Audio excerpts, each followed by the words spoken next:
Friends, पिछले भाग में हमने देखा था संध्या ने कुणाल के जख्मों पर महरम किया। फिर कुणाल ने उसको दिल की बात बताई, मगर उसने कुछ सुना नहीं।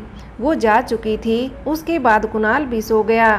सुबह एक सजी हुई गाड़ी में सजी हुई दुल्हन को ले जाया गया और शादी हो गई। और पंकज ने संध्या पर गोली चलाई। कुणाल बीच में आ गया और कुणाल को गोली लग गई। कुणाल ने आंखें हमेशा के लिए बंद कर दी। संध्या उसे उठाने के लिए चिल्ला रही थी।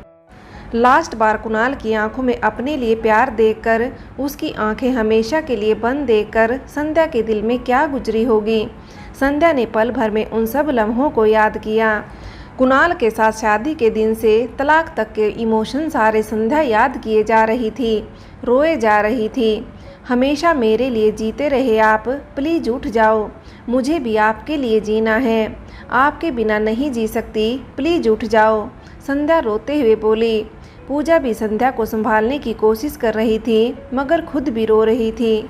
विशाल और नीरज संध्या को उठा के कुणाल से अलग करने की कोशिश कर रहे थे, मगर जितनी ताकत से संध्या ने कुणाल को पकड़ा था, कोई उनको अलग नहीं कर पा रहा था। जितनी बार संध्या को कुणाल से दूर करते, वो फिर से कुणाल की लाश से लिपट जाती थी। दुल्हन के जोड़े में अपने पति के सामने शादी के ही दिन किसी और लड़के के लिए इतना रोना साफ जाहिर करता था। संध्या भी कुणाल से प्यार करती थी, मगर समझ नहीं पाई खुद को। लेकिन अब क्या हो सकता था, जो होना था हो गया।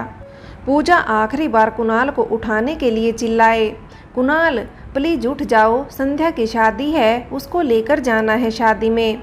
कुणाल हड़बड़ाकर उठा और उठते ही अपने गालों को हाथ लगाते हुए बोला, मैं जिंदा हूँ, संध्या कहाँ है, शादी हो गई क्या, क्या उठपटांग बातें कर रहे हो। नीरज का फ़ोन आया था, वो वहाँ तैयार बैठे हैं, ब्यूटी पार्लर वाले संध्या को तैयार कर रहे हैं और आप अभी तक सोए हो और ये पसीना पसीना सपने में भी फाइट कर रहे थे क्या।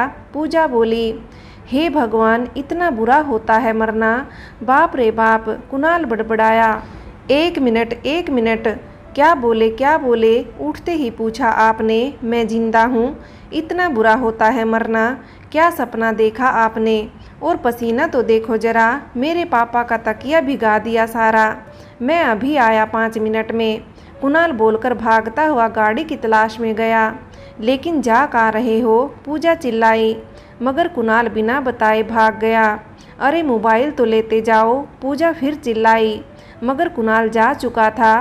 पूजा संध्या के पास गई, कुणाल उठा नहीं अभी तक। संध्या ने पूछा, उसने सारी बात बताई कि बड़ी मुश्किल से उठाया, पसीना पसीना हो रखा था, जीने मरने की बात करता हुआ भाग गया, मोबाइल भी घर पर ही छोड़ गया, पता नहीं कब तक आएगा। पूजा बोली, क्या कुछ बताया नहीं, संध्या ने पूछा।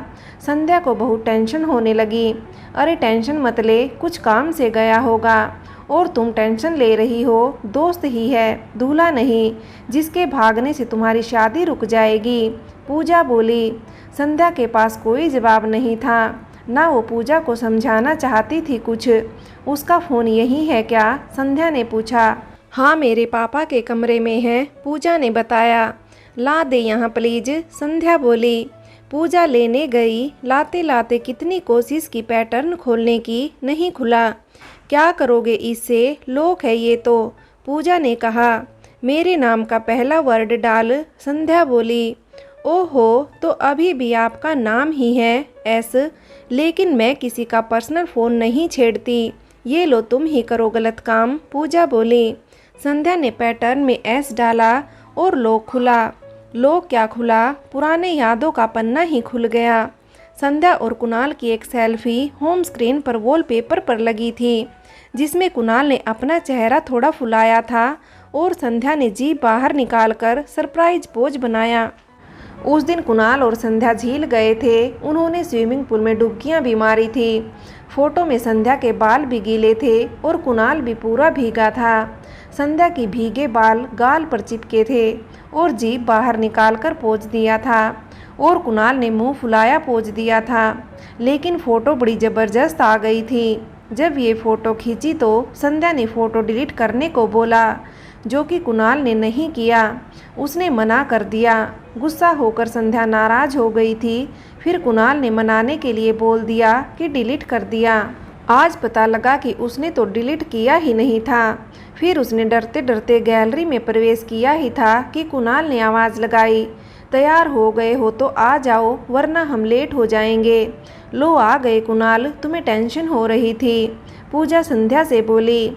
संध्या गैलरी में कुछ देख नहीं पाई। उसने फ़ोन जल्दी से लॉक किया और पूजा को पकड़ाते हुए बोली, उसे दे देना। दोनों बाहर जाते हैं तो कुणाल एक गाड़ी लेकर आया था जिसे फूलों से सजाया गया था। जैसे सपने में देखा था, पूरी कोशिश की थी वैसे ही करके संध्या के चेहरे पर वैसे ही स्माइल लाने की। वाओ अमेजिंग, पूजा बोली। क्या ज़रूरत थी सुबह सुबह ये सब करने की, और किसकी गाड़ी है ये? संध्या बोली। कुणाल बस संध्या को देखे जा रहा था जैसे पहले कभी न देखा हो। अपनी शादी में ढंग से देख नहीं पाया था बेचारा। बहुत सुंदर लग रही हो इन कपड़ों में, कुणाल संध्या से बोला। और मैं कैसी लग रही हूँ? मेरी तो तारीफ की नहीं आपने, पूजा बोली। अरे आप भी यहीं खड़े हो, मैंने तो आपको देखा ही नहीं। एक बेतरकी जोक सुनाकर कुणाल खुद हंसने लगा, मगर वो दोनों नहीं हंसे तो कुणाल को अचानक लगा जैसे उसकी बहुत बड़ी बेइज्जती हो गई हो। वो एकदम रुक गया। उसके चेहरे के भाव से स्पष्ट था कि उसे ऐसा महसूस हुआ है कि ये क्यों नहीं हंसे, मैं अकेले हंस पड़ा। अब संध्या और पूजा दोनों हंस पड़े। शायद उन्हें कुणाल की बात थोड़ी देर में समझ आई। कुणाल ने रात को अपने फटे कपड़े उतारकर पूजा के पापा के पहने थे। कुछ अजीब सा लग रहा था कुणाल। यहाँ से सीधे जाकर राइट ले लेना, संध्या बोली। लेकिन होटल तो लेफ्ट है, पूजा बोली। कुछ खरीदना है, संध्या बोली। अब क्या खरीदना है? ये दुल्हन के जोड़े में कौन सी दुकान पर जाएगी, पूजा बोली। बस यहीं रोक दो। संध्या ने गाड़ी रुकवाई एक कपड़े के शोरूम के बाहर और पूजा को कुणाल के साथ शोरूम में भेजा उसे कपड़े दिलाने के लिए। कपड़े खरीदने के बाद गाड़ी ने रुख लिया होटल का। होटल के बाहर से जोर से ब्रेक की आवाज़ आई और गाड़ी रुकी। संध्या को गाड़ी से उतारा। एंट्री वैसे ही हुई जैसे कुणाल ने सपने में देखा था, स्लो मोशन में। बस संध्या ने कुणाल का हाथ नहीं पकड़ा था। अंदर पहुँचे हॉल में शहनाई बजने लगी और दूल्हे के रूप में नीरज ने मुस्कुराते हुए अपनी चांद सी दुल्हन की तरफ देखता है जो बहुत परेशान सी थी। शायद किडनैपिंग को लेकर परेशान होगी, नीरज ने सोचा। विशाल की नज़र अपनी फूल सी बहन पर पड़ी और फिर पूजा पर नज़र पड़ी, जिस पर गर्व महसूस हुआ कि ये मेरी होने वाली बीवी है जो अपने पति की मुश्किल को अपने सिर पर ले लेती है। कुणाल ने विशाल को बता दिया था, पूजा ने मेरे कहने पर वो ड्रामा किया था। उसके बाद कुणाल पर विशाल की नज़र पड़ी। यह वही शख्स था जिसने तलाक दिया उसकी बहन को और उसके हाथ से उस दिन मुक्के भी खाए। इतनी बेइज्जती सहन की, उसके बाद भी जब संध्या मुश्किल में थी तो अपनी जान जोखिम में डाल दी। दिल तो करता है एक सैल्यूट दूं, मगर क्यों दूं? मेरी बहन को तलाक दिया है और उसे परेशान भी करता था ससुराल में। लेकिन एक बात समझ नहीं आई, अगर ये परेशान करता था तो संध्या को बचाने क्यों आया? विशाल सोच रहा था। ये भी हद करता है यार, खुद से ज़्यादा दूसरों के बारे में सोचने की सारी हद पार कर दी इसने। नीरज ने कुणाल की तरफ देखकर सोचा, लड़का बुरा नहीं था, पता नहीं तलाक की वजह क्या थी। ये वो लड़का है जिसने संध्या को जीते जी मार डाला था, या वो लड़का है जो संध्या को मरते मरते बचा लाया। उमा भी सोच रही थी कुणाल की तरफ देखकर, कितना अच्छा दामाद मिला था। पता नहीं इन दोनों की अकल में क्या पत्थर पड़ा जो इन्होंने तलाक ले लिया। बुरा लड़का नहीं, इसके मम्मी पापा होंगे। सुरेश भी कुणाल की तरफ देखकर सोच रहा था, ये सब मुझे ऐसे क्यों देख रहे हैं? इन्हें बुरा लग रहा होगा कि मैं यहाँ आ गया। मेरा यहाँ रुकना ठीक नहीं है, कुणाल ने सोचा और वापस जाने लगा। संध्या ने कुणाल का हाथ पकड़ लिया और बोली, कहाँ जा रहे हो? बस मैंने अपना वादा पूरा किया। नीरज को उसकी दुल्हन और विशाल को उसकी बहन ला दी। अब मेरा क्या काम? कुणाल बोला। मेरे लिए प्लीज़ रुक जाओ, संध्या ने कहा। पूजा विशाल के पास जाकर कहती है, मुझे आपसे कोई ज़रूरी बात करनी है। कोई सफाई देने की ज़रूरत नहीं, विशाल बोला और गले से लगा लिया। पूजा ने फिर बोला, आपसे कोई ज़रूरी बात करनी है। अरे मुझे सब कुछ बता दिया कुणाल ने, विशाल फिर बोला। सब कुछ बता दिया? पूजा ने फिर पूछा। हाँ, अब मुझसे कुछ छिपा नहीं है। विशाल पूजा को कस कर पकड़े था। अब छोड़ भी दो, मैं भाग नहीं रही। सबके सामने पागल हो तुम, पूजा बोली। दुल्हन को मंडप पर लाया जाए, पंडित जी बोले। दुल्हन को पूजा मंडप तक लेकर गई। संध्या नीरज के बगल में बैठी और फिर कुणाल की तरफ देखा।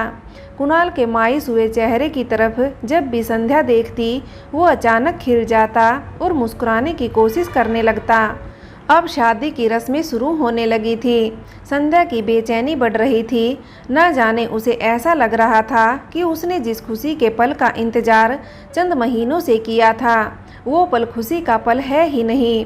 उसके मन में व्यथा थी। वो सोच रही थी कि कल रात कुणाल ऐसा क्यों बोला कि मैं अब शादी नहीं करूँगा। संध्या ख्यालों में खोई खोई अग्नि में फूल पत्ते घी रस्मों के हिसाब से निर्वहन कर रही थी। वो पंडित जी को सुन ही नहीं रही थी, ना ही कुछ देख रही थी। उसे सुनाई दे रही थी तो वो बीते लम्हों की शैतानियाँ और गुजरे पल की तस्वीरें। नागिन डांस करूँगा आपकी शादी में। दुनिया वाले कहेंगे पति अपनी पत्नी की दूसरी शादी कितनी खुशी से कर रहा है। ये आज के युग में मिसाल है। न्यूज़ रिपोर्टर मेरा इंटरव्यू लेने आएंगे और तो और बड़े बड़े लेखक मेरी जीवनी लिखेंगे। संध्या को चिढ़ाते हुए कुणाल बोला, आह, कद्दू करोगे डांस? उस दिन आपका चेहरा देखने लायक होगा। प्लीज़ रोना मत, मुझे रोने वाले बच्चे पसंद नहीं हैं। संध्या बोली। तुम बच्ची, मैं क्यों बच्चा? शक्ल तो तुम्हारी देखने लायक होगी। सोचोगे कितना अच्छा पति था। मैं पागल थी जो तलाक दे दिया। हंसते हुए कुणाल ने फिर चिढ़ाया। अब ये अफवाह किसने फैला दी? कितना अच्छा पति। अपनी तारीफ अपने मुंह से संध्या ने करारा जवाब दिया। और कोई करता नहीं तो मुझे करनी तो पड़ेगी, कुणाल बोला। मैं फिर कह रही हूँ, उस दिन रोना मत। अगर रोना आए तो मेरी तरफ देखना, मैं तुम्हें स्माइल डोनेट कर दूंगी, संध्या बोली। तुम तो जैसे फूले नहीं समाओगी उस दिन, बात भी ऐसा कर देते हो। हाँ, अगर आपके पापा ने नागिन डांस नहीं करने दिया तो मैं सगन का लिफाफा वापस ले आऊँगा। पूरे 51 रुपये का नुकसान हो जाएगा, कुणाल बोला। बस 51 रुपये, संध्या ने कहा। कन्या खड़ी हो जाए, पंडित जी चिल्लाए। संध्या का ध्यान नहीं था। उसकी आंखों में यादों के चमकीले तोहफे थे जो धीरे धीरे बाहर को उमड़ रहे थे। उमा ने संध्या को उठाया और फिर पंडित जी ने रस्म के अनुसार दूल्हे को अपनी रुमाल बिछाकर उसमें संध्या को बिठाने का आदेश दिया। अरे रुमाल कहाँ छूट गया? नीरज ने जेब टटोलते हुए कहा। पंडित जी ने कहा, जी जजमान, रुमाल बिछाइए। कुणाल देख रहा था कि नीरज लगातार जेब टटोल रहा है, रुमाल नहीं मिल रहा है। कुणाल ने अपनी जेब से रुमाल निकाला और देखा, रुमाल में खून लगा था, इसलिए वापस जेब में डाल दिया। कोई बात नहीं बेटा, आप ही अपना रुमाल दे दो, इनके पास तो है नहीं, गाते हुए पंडित जी बोले, जिन्होंने कुणाल को जेब से निकालकर वापस डालते हुए देख लिया था। कुणाल ने हैरानी से पूछा, जी थोड़ा गंदा है। कोई बात नहीं, ले आओ, हमने रस्में ही करनी है, पंडित जी बोले। कुणाल ने विशाल की तरफ इस उम्मीद से देखा कि शायद उसके पास अच्छा रुमाल होगा, मगर पूजा और विशाल को कानाफूसी से फुर्सत नहीं थी। कुणाल ने अपना रुमाल पकड़ाया नीरज को। नीरज ने रुमाल बिछाई और संध्या को उसमें बैठा दिया। कुणाल ने संध्या की तरफ देखा तो उसके मोती समान आंसू उसके काजल को फैलाते हुए अपने लिए रास्ता बनाकर नीचे को आ रहे थे। संध्या ने पलकें उठाई और पाया कुणाल उसी को नम आँखों से देख रहा था। और अचानक संध्या की नज़रें उससे मिली तो उसने फिर से नज़र फेर ली।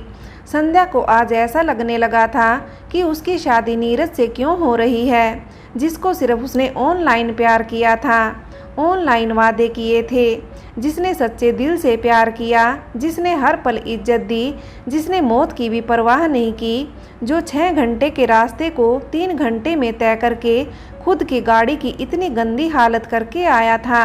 उसे कैसे वो अलग हो सकती है। संध्या को एक बार फिर इंतजार था कि काश नीरज शादी से मना कर दे या विशाल उसकी शादी रोक ले, क्योंकि कुणाल से उसे ये उम्मीद नहीं थी। कुणाल चाहकर भी उसकी शादी नहीं रोक सकता था और संध्या भी मजबूर थी, क्योंकि जिसके लिए उसने तलाक दिया था, जिसके लिए उसने कुणाल को धोखा दिया था, जिसके लिए उसने इतनी बड़ी जंग लड़ी थी, उसे शादी के लिए कैसे मना कर सकती थी भला। और नीरज भी तो उसके लिए ही हमेशा रुका था, और अभी तो कुणाल के मम्मी पापा भी मान चुके थे, और अब मंडप में मना करना नीरज का दिल तोड़ सकता था और उसके मम्मी पापा की बेइज्जती भी होती। इसी कश्मकश में संध्या चुप थी। वहीं दूसरी ओर कुणाल की कश्मकश। कुणाल नहीं चाहता था कि संध्या ने जिसके लिए इतना बड़ा रिस्क लिया, जिसके लिए उसे 6 महीने साल लगने लगी थी, मेरे बगल में बैठकर जिससे वो फ़ोन पर बात करती थी कि बस कुछ महीनों की बात है, उसके बाद हमारी शादी हो जाएगी, उसे भला उस इंसान से कैसे अलग कर दूं? मैं चाहकर भी कुछ नहीं कर पा रहा हूं। संध्या, शायद इस जन्म में तुम नीरज की हो, कुणाल ने सोचा। काश मैं कुछ कर पाती, संध्या सोच रही थी। अगर मुझे पहले एहसास होता तुम्हारे बिना मैं कुछ नहीं हूँ, तो तुम्हें खुद से कभी अलग नहीं करता, कुणाल ने सोचा। मैं तुम्हें नहीं समझ पाई और तुम मुझे, संध्या ने सोचा। दोनों की सोच जारी है और रस्में भी, और अभी जो गाना दोनों के मन में चल रहा है वो वही है जो उस दिन गाड़ी में चल रहा था। ना तुम हो बेवफा, ना मैं भी हूँ, क्यों है मिली ये दूरियाँ, फिर भी हैं हम जुदा, मैं क्या कहूँ। ना जाने वक्त की मर्जी है क्या, तुझे दिल से चाहा था तो ही ना मिल पाया, खुशी मुझको छल सी जाती है, मेरा तू था सरमाया, तुझे पाके ना पाया, यही बातें खल सी जाती हैं। तन्हा तेरी तरह हाँ मैं भी हूँ, दोनों हैं गमज़दा, मैं क्या कहूँ। न जाने वक्त की मर्जी है क्या, जो है मिली ये दूरियाँ। फ्रेंड्स, आगे की कहानी के लिए कहानी का अगला भाग देखें।